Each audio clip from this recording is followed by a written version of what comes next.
But what I'll do now is I'll just share some extra information which I received from friends. Sorry, just to interrupt, Mr. Yacob, there are a few questions at the beginning. Okay. From Nepal. Okay. Yeah, just to let you What I know. do is, what I do is I'll just be done with my presentation. This is not a surprise, but our colleagues from Vietnam gave us some points and also something which I've added just to share. So maybe some of you might be interested, in some extra information, right? So this one is uh, a brief note on wax apple production in Vietnam. No, I just received this last night, so I just thought I'll share it, yeah, because we haven't heard from Vietnam today. So first of all, 6,000 over hectares in Vietnam. The Malaysia is only 279, so it's bigger than that. And most of it is in southern provinces in the Mekong area. And these are some of the varieties. They've got this green variety. I don't know how to pronounce it, but it's one of those common varieties. And this is the other one. Now, if you notice, this variety seems to be everywhere. It's in Malaysia, it's in Indonesia, it's in Vietnam, and I believe it's also in Thailand. So we're talking about the same variety.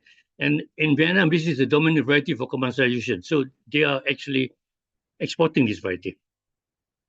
Okay, this is interesting because we talk about wrapping each fruit set, each fruit. But what this farmer is doing is he's doing under net house. So he has these big nets, and he has the plants are under the net. So it's something different, but it's something we just can think about it. If you have a small farm, maybe you can do this. Okay, this is how they export it to China. Yeah, so Vietnam is actually exporting it to China. They have fruits individually wrapped, and what is individually wrapped is also has got this styrofoam protection nets around it. So this is how they exported it out of Vietnam. So this is something for us to look at on the packaging side, because in many places packaging uh, is still poor. I mean, we don't really experiment much, but when we start exporting, then we have to start thinking about this. Okay, so this is just a few slides to share from Vietnam. Okay, then there's also some additional notes which I like to share. This is actually how they develop wax apple in Taiwan. Just before that, I want to show you, this is, they have this Tainung number 3, which is sugar babi. Now, this was mentioned by Dr. Reza earlier, okay? When he said, so this is actually a Taiwan variety, and they also have like specific varieties for papaya and Irwin for mango. So Taiwan, they're very focused. They're very focused on the varieties, and they're very good in variety development. Now, if you look at this is a snapshot I took in one of the food shops in Taiwan, and this is one of the usual wax apple. But look at the packaging. Look at the packaging. See, they have individual fruits, plus they have the styrofoam around the fruit. So that means this food, you can sell it more. It is of high value, and it maintains the freshness. It maintains the quality. And this is another example how they pack it up in the box. And this is the same picture we used. This is actually similar varieties as what we mentioned earlier. Yeah. Okay, I just want to show you that this is interesting because this is one of the orchards in Taiwan. And this farmer has got the latest variety. Now, each fruit is about 400 to 500 grams. They're big. Okay, I think among us in this webinar, that some of us have been here. I think from Indonesia, Dr. Elena, I think from Mardi, Malaysia, we've been here. And if you look at the trees, they maintain it at a certain height for two reasons. One is because there's just typhoons in Taiwan, but the other thing is because it's easier to manage. But look at the trunk; it's a big tree. That means they must have rehabilitated some old trees and grafted with new trees. So why I'm saying all this is because at the end of this, there's a few key points which we have to imbibe, which we have to take into account and then plan what we're going to do. So why do people do this, right? So in Taiwan, their main focus is have a good variety. Good varieties can sell. That's it. Now, that's their message. And if you look here, this is their super variety. This variety is a celebrity. I call it a celebrity variety. It's a super wax apple. So can we do this? That's why I think one our strategy has to be breeding. Now, this variety is a cross between a Taiwan variety and an Indonesian variety, but they do it in Taiwan. Okay? If you notice, our friends in Indonesia, Dr. Alina and this guy, Bob, is from New Zealand. Shewan Hilmi is from Mardi, and this guy is from Vietnam. And this is the owner of the farm. And look at the size. See, it's really big and tastes really good. It's sweet. So I think one of our main strategies R&D. Yes, we can do many things. We can do fruit fly, but the main thing is have a good variety. Look at Musang King. Why is Musang King so popular? It's just one variety because it's good. It's a celebrity variety. So we should be thinking about this. Yeah, have a super variety. Okay, these are some additional notes. I just want to give you some clips in this paper. This is quite recent. A frenzy of demand for fast emerging and popular wax jambu in Australia. Australia is going into it. Okay. China's wax apple has taken a big step towards international market. So China is doing it. Okay, of course, they're doing smart farming in Shandong and so on. And price difference between Taiwanese. So everybody's talking about wax apple now. It's something new. This Australian news here, first water, it is old news, but then they are now looking at it. Because if you have a good variety, you can sell it. Yeah, I think if you compare a wax apple and a dragon fruit, which one would you eat? Well, I would choose a wax apple because it tastes better, right? So much better. So I'm just giving you, an example. Okay, this is just the common ones we have in Malaysia, and this is the ones which they go everywhere. It's popular, and these are some local ones, but you have them growing around houses. Yeah.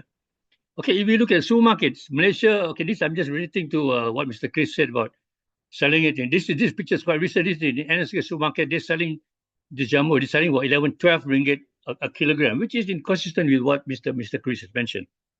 And the packaging, it's simple packaging, just a styrofoam thing and covered up. So, but I think I don't know how it's going to last with this kind of packaging.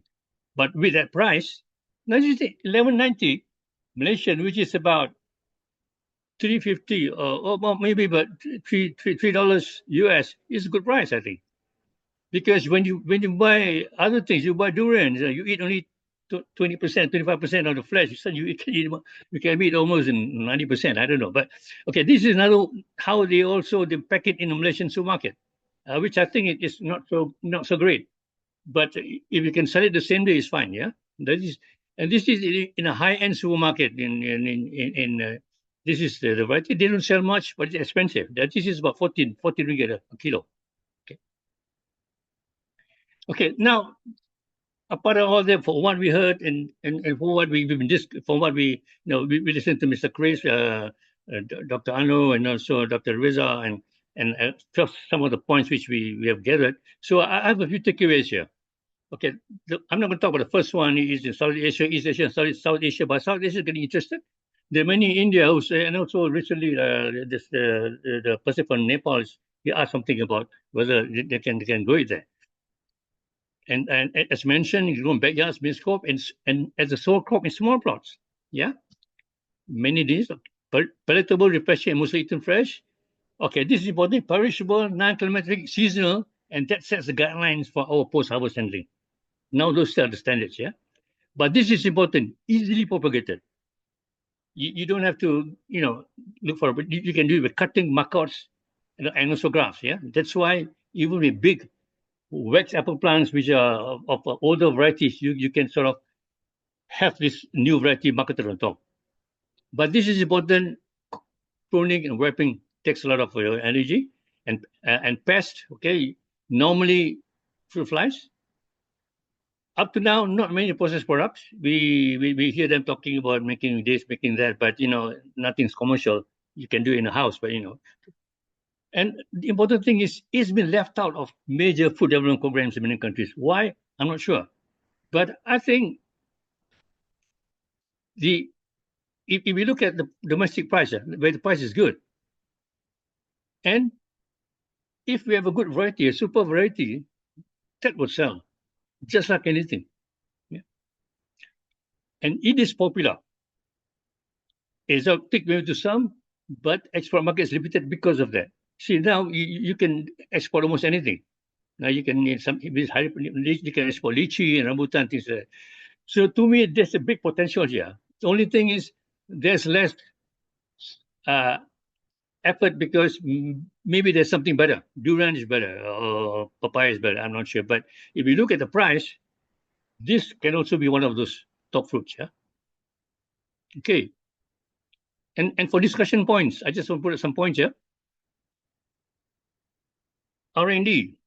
I think most important, the one in red, come up with a super variety. So anywhere where you have many, like even rose apple, where you have a good one, come up with a super one. We don't have to plant 20 varieties. Have 3 good varieties, which will sell. Yeah. And of course, you have to do post-harvest handling. Now, this is standard. Post-harvest handling, cold chain, that's the standard procedure. Everybody does it.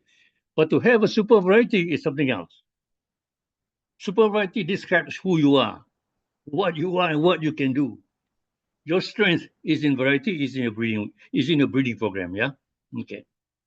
And best farm practices, that all we can learn, flora induction and so on, pest. Okay. But this is all can be part of the research focus.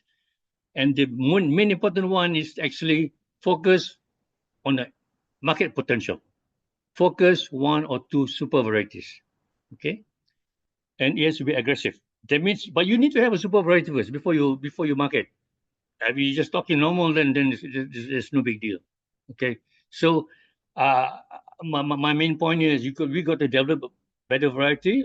The other things will come with it. Your post harvest and your pest management will come with it. Okay.